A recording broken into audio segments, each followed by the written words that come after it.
D, wait for it, delightful. Check out the name tag. You're in my world now, Grandma. What's up, nerds? So I just finished Mandalorian Season 3, Episode 1, and it was very good. This is the way. I did like it a lot, and I really...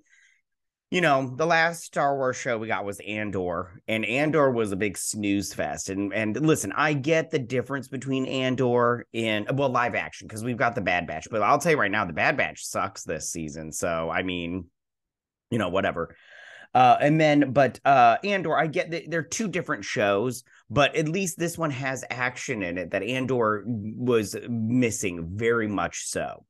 I hope they course correct that in season 2. But this show, it doesn't have the intellectual process of Andor, but it does have action, and that's what Daddy likes. I think that this show understands that Star Wars needs to have action in it.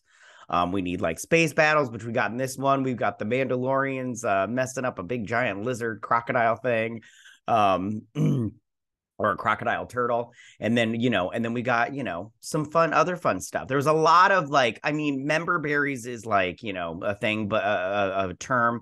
But I think a good term to use. But this one, I think that they had the member berries in there because this is a universe, and I'll bring it up when we see it. But they have Boba Frick and their species, but this is a universe that that it has certain things in it. They have what's his name, Saklar Crumb, the little monkey thingy, whatever, from Jabba's palace. They have those in there, and I'll point them out when we get to it. But they have those in there, and it's like, of course they would be in this. That's the universe. So you have those things in this universe, those certain creatures, and of course they would be there. It's like having Twi'leks in it, which they had some in there, but we'll talk about all of it when we break it down. But I like this. I like that it's back. It's really nice to get Star Wars that I enjoy, and I hope episode 2 is also as like this one wasn't Oscar winner worthy, but I think that geez, I'm all over the place. I think that Favreau and Filoni, I think they understand what Star Wars fans want out of their Star Wars. And I'm not talking about fair weather Star Wars fans. I'm sorry. It's I love Star Wars. It's great. I love this universe. I love everything about it. And so it's just great. It's just great. All right, I'm going to stop yappering because I'm just babbling right now. This was really good, though. This was a good episode. I enjoyed it immensely. But before I get started on this breakdown, I just want to say that if you like what I do here and you enjoy independent content here on YouTube, please consider subscribing to my channel. YouTube is always changing up their algorithm, and small channels like mine, we just keep getting shoved to the back of the line. So please ask that you like, share, and subscribe, and I thank you in advance. All right, so now that we got that business out of the way, let's get started on this breakdown. So it starts off with this Mandalorian lady. This female Mandalorian. I don't remember her name. Sorry, I didn't write it down either. But she's their little blacksmith, and she is building a helmet, which I thought was pretty cool. And she pops it up in this. Now, I didn't think, hold on, let me go back. I didn't think this helmet was, I personally don't like this helmet per se. It's not my favorite helmet out of the Mandalorian helmets, but I was like, it's fine. It's no big deal.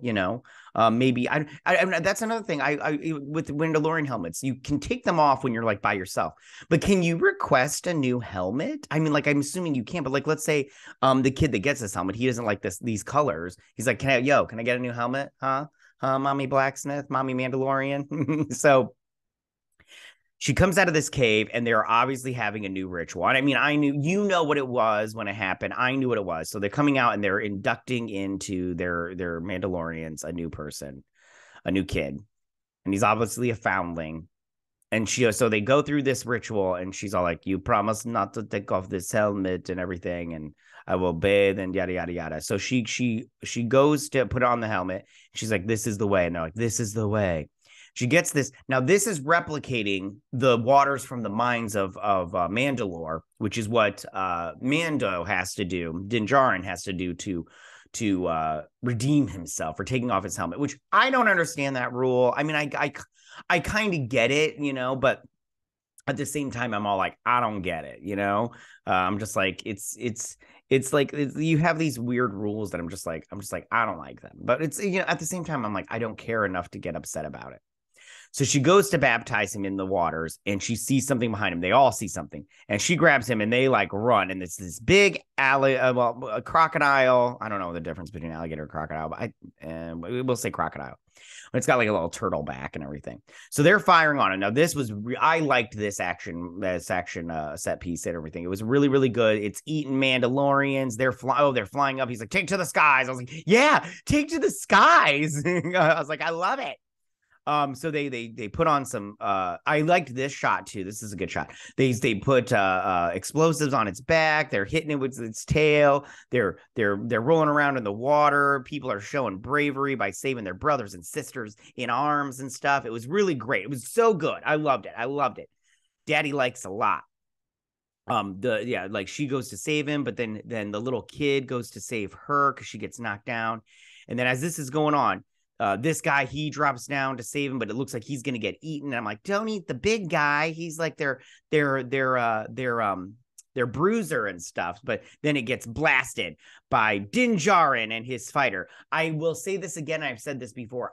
This is my favorite fighter in the Star Wars galaxy, the Naboo fighter. I liked it when it was yellow. But I like this. This is my favorite fighter out of all. I like the sleekness of it. I like the cleanliness of it. I just like it a lot. My favorite, I have a different favorite cruiser. We'll if they ever show it, I'll bring it up. Okay. So then we go through here and they're fighting. And he blows it. He like hits it with a torpedo and he kills it. And its guts go flying everywhere, which I was like, ew. So they're just standing on a beach of guts. And there's Baby Yoda. I don't like the name Grogu. I don't care if you like it. I don't like it. Yeah, and that's fine. So then Mandalorian. Okay, so she's talking to him and she's like, you are back, but you are exiled. I like the way she talked. You are no longer allowed in our little cult here, little man. You took off your helmet. And he's all like, is there no redemption? She's like, not anymore. You must bathe in the waters of Mandalore, and that planet is dead, and you can't go back. And he shows her this shard. And when he put this down, I was like, did we see this before? I don't think we saw this before. And if we did, I don't remember. I was like, this is very much you know, or maybe he got it from Bo-Katan. I don't remember. Sorry, guys. I don't remember. I should have watched the first 2 seasons before I watched this season. So then he's like, that's Mandalorian. It comes to them, and she's like, well, this just proves that it's been covered in the surface has been covered in crystal. And he's all like, and he goes, if I can go to Mandalore, bathe in the waters of the mines, and prove to you that I've done this, will I be allowed back into this little cult? And she's all, I don't want to say cult because I don't know. It seems weird though. I don't know. They're doing rituals and stuff. Can I be allowed back into our faction? And she's like, this is the way. And Baby Yoda is pretty freaking cute. He's cute. You know, the thing is, I'm not mad that I don't dislike Grogu. I don't dislike Baby Yoda. My problem is with this show is I thought we would have more time with Din Djarin away from Baby Yoda. I thought that we would get at least half a season where he would go on his adventures without Baby Yoda, you know, and I was hoping we would get that.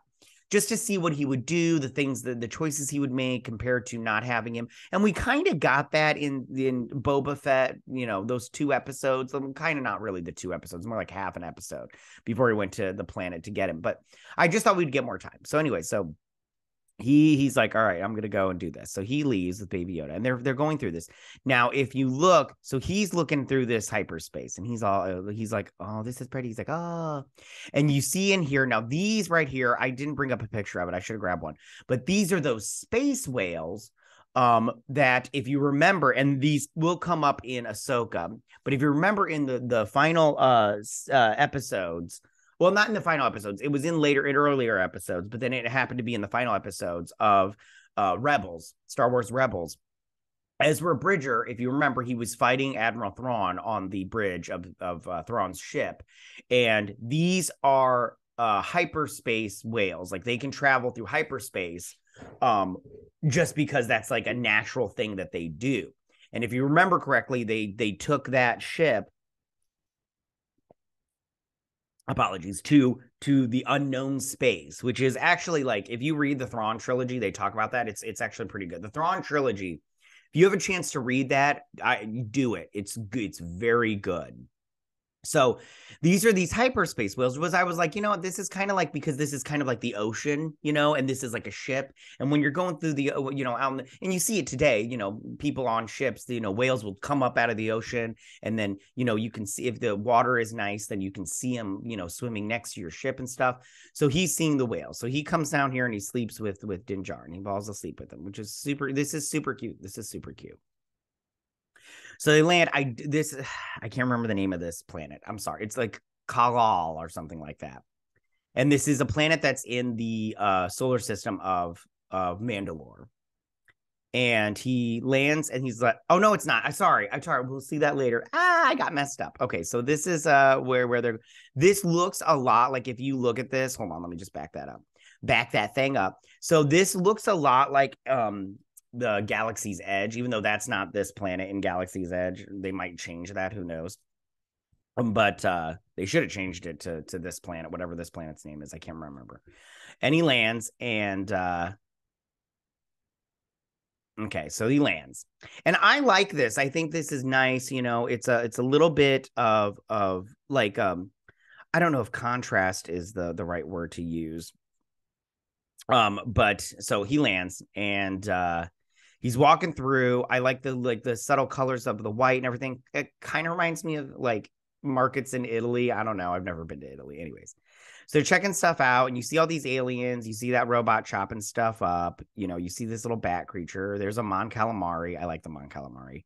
These are the Skrashash Crumb. I don't know how to say his name. Skrashash Crumb. I know it's Crumb, but those little like monkey creatures from Jabba's palace. And like I said before, I don't look at this stuff like this as member berries, because I don't think they put it in here just because. I think that it makes sense to put these creatures in here because they are in this universe. So it would make sense that they would be, in a tree in this marketplace, if that makes sense, if what I'm saying makes sense. It does make sense. Yeah.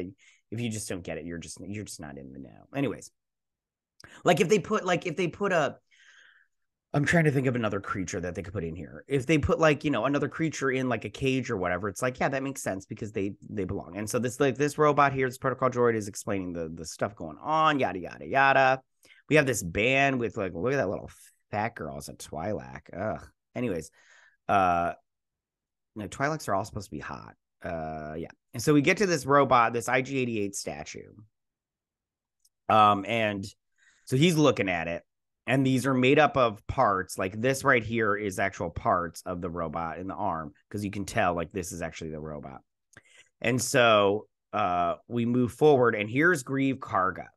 And he comes down and he's all like, my friend. And he's all like sitting here talking. They're talking about other stuff. He's like, we made this into a respectable port, yeah, and stuff. And then so he says, I can set you up in an apartment for 2 with your kid, and you can be the sheriff or whatever. And he's like, what happened to, and they mention what happens to Cara Dune. And he says, oh, the Republic got her for special forces.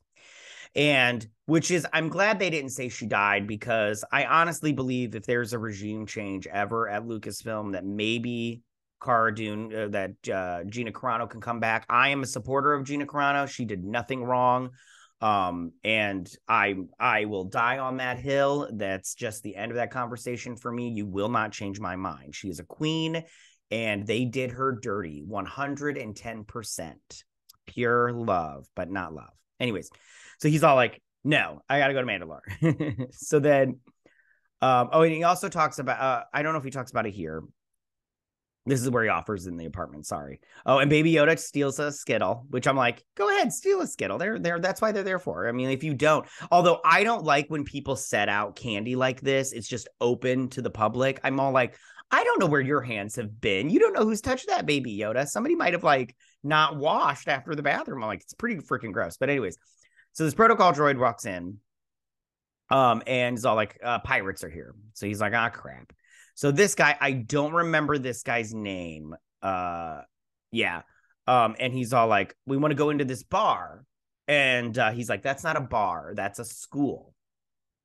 And he brings up uh Shard, Captain Shard. I'm just gonna say Captain Shard because I can't remember his name. His first name was like it starts with a G, I think, or a B. I don't remember, but it was Captain Shard. His and he's not the captain.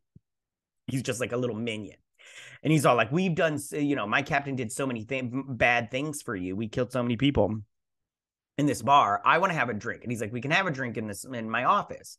And he's like, no, we're going to have a drink in this bar here in this building. Because obviously that used to be some type of saloon. And because they mentioned it's saloon. And this guy is just being like trying to push his weight around. Like, and I'm all like, maybe. So Grieve Karga's all like, he's all like, you turn soft and everything. He's like, you want to try me? So they do this whole thing. I like that look. And I just want to say right now, I appreciate that they put aliens in this, a lot of aliens in it. And B, I don't know if this is, I'm assuming this is a mixture of practical effects and digital effects. But if it's practical, I appreciate that a lot. I love practical effects, especially with aliens and stuff. But if it's digital, I get it. You got to do some stuff digital because these aliens are complex. But anyways, so he's like, you want to try me and everything. So they start having a do. And so then he shoots him. He shoots the gun out of his hand. Sorry. And he's like, now go back to your captain and tell him this is no longer, for you kind of thing. And then Din Djarin shoots all the rest of the dudes. And he's like, hey, and he's like, go get out of here and everything. So he's like, are you sure you should have left him alive? And he's like, yeah, because he can take the message back to his captain, Captain Shard. I hope I got his name right. And then so he's all like, he's like, I need something from you. I need the IG-88 droid. And he's like, we could barely, with all that's made up of all the parts we could find. And it was enough parts because they bring him into this little shop. Because he needs backup. That's funny. He needs backup when he goes to Mandalore. He needs like a babysitter. So they try to power him back up. And at first it doesn't work. And then he starts to come alive and he's all like, there's the target, destroy the target. And he starts coming after him. And this was very my immediate reaction was like, it's kind of like a zombie, like trying to get at the brains kind of thing, which I thought this part was cool. It was very like, I don't know if horror is the right thing because it's in daylight and everything, but I did like it. So they're shooting it because of its armor. It can't really be like killed that way, but so then it goes after him and this droid drops a hammer or a statue on it. And I think he makes a lame dad joke. He's like, that's the way to get ahead in life or some crap like that. I can't remember. And so he's all like, I need a backup. So they end up taking, he's like, they take him to the Bubba Fricks, these little guys. Now, I just want to say right now, I'm not like when it comes to these, I can't remember the Idosians or something like that. I can't remember their names. I never was like a Boba Fett kind of person. Like I was never like, oh my God, Boba Fett, he's so cute. They are cute and they do make me laugh. They remind me a lot of the worm from the Labyrinth. You remember the Labyrinth? And he's like, no, not me. I'm just a web kind of thing. It's like they can fix pretty much anything apparently. So they're all like talking in their language, and he's talking. He's like, I can't understand you, and then he's all like, and he's trying to interpret. Which this part got also a little annoying when he was like repeating everything because I was like, all right, the joke was funny like the first 2 times, and now it's not funny anymore. But he's all like, this robot can't be fixed. He's like, it needs a new motherboard. And he's like, these are impossible to find. He's like, if I can get you a new motherboard, can you fix it? And he's like, if you can get me a new motherboard, I can fix it. And then Baby Yoda comes over and he hugs it. And he's like, ah. And he's like, bad Yoda, bad Baby Yoda. Baby Yoda, no. And also, again, here, I appreciate the puppetry. I'm glad that they use practical effects. I don't care if it looks not as good. I personally appreciate it. I really do. I like the practical effects. Even when he threw Baby Yoda and it was just a doll. I was like, you're just throwing a doll around, something I can buy at Target, Apologies, I need the caffeine. And so they get in the ship, and he's like, I will get the part. I will bring it back to you. I will bring it back. And Baby Yoda like waves. He's all like, bye guys, it's fun. And I'm all like, when is Baby Yoda gonna talk? Like, isn't it time for him to talk? I mean, he's 50 years old. I mean, come on. Even if that's like 5 in their age. I mean, like my 5-year-old was talking. My kid was talking by the time they were 5. So this is the Kala or Kala. I can't remember the name. Oh no. I'm sorry. I keep jumping ahead. So look at that cute face. So he's showing him, he's like, being a Mandalorian is not just being a fighter. It's also being able to navigate the universe. And he's like, and he's teaching him about his stuff. And then all of a sudden they get some pirates coming up on him. And it's like, he's like, did you think you could just sneak away, Mandalorian? I was like, yeah, you can't sneak away, Mandalorian. It's going to be a dogfight. Let them fight. And I was like, I'm happy. So then these ships start chasing him through this asteroid field, and it's so, oh my gosh, I don't know about you guys, but when I was younger, I used to set up like dioramas, and I have an asteroid a Star Wars like asteroid diorama where I made asteroids, and then I would like set my micro machines up with them, and I used to play. Oh, so good. Being a kid was the best. It wasn't it, guys? Like back when they had Star Wars micro machines, and they like pumped them out on the regular. And I don't know about you, but I would set up like these dioramas with like I said before, like a asteroid diorama, and then I would like fly my ships through it, like the Millennium Falcon. Oh, those were the days, yo. I remember that stuff. So good, so good. I still have some of those micro machines. They're really good. Oh, so anyway, so he's fighting, and then more fighters show up. Sorry, I can't show you like how cool this is, because he's like bobbing and weaving and stuff through these asteroids, and he is destroying these ships like left and right. Like he's all like, you came to party. Well, guess what? I don't party. I beat bitches asses. You know what I'm saying? So he's blowing ships up and everything, and the or as girls would say, pew pew. So yeah, he's blowing ships up. They're doing like all this stuff. It's so good. So finally, they blow up this little mining thing, or like a ship runs into that, and he's like, I brought him to you, Captain. And there's, hold on, let me play this so that way we can get a good. And there's the captain's ship. He's like, crap. And they open up the guns, and there's the bridge, and there's Captain Shard, and he's kind of cool looking. He's kind of like a mixture of like Swamp Thing and like a Toad, which I kind of like, but at the same time I didn't like. I was like, I don't really like this, but at the same time I don't hate it, because he's very piratey with his cane and his moss beard. Yeah, he looks very much like Swamp Thing with his little his little moss beard or whatever, his vines beard. Anyways, he's like, I have no grievance with you. He's like, you destroyed 3 of my fighters. He's like, give up and I will let you live. And then he's like, another lesson, kid, never trust a pirate. So he turns on his turbo boosters and he fires at him, and then he goes into hyperspace.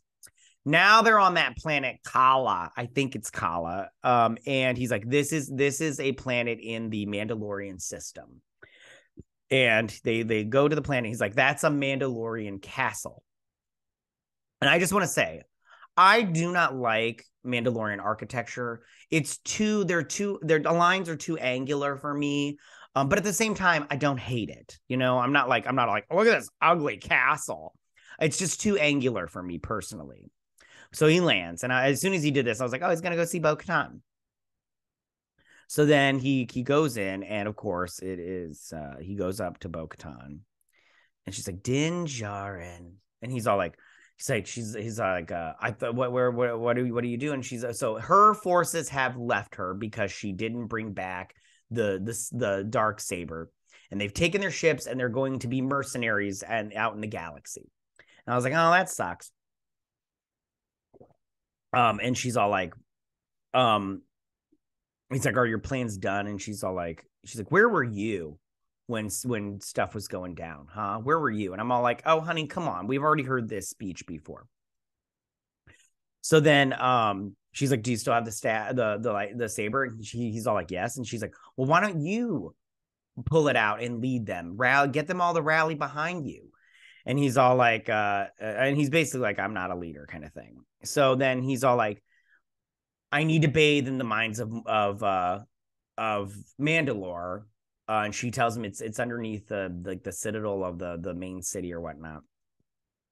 And she's like, yeah, I can't remember what else she says here. I'm sorry, you guys.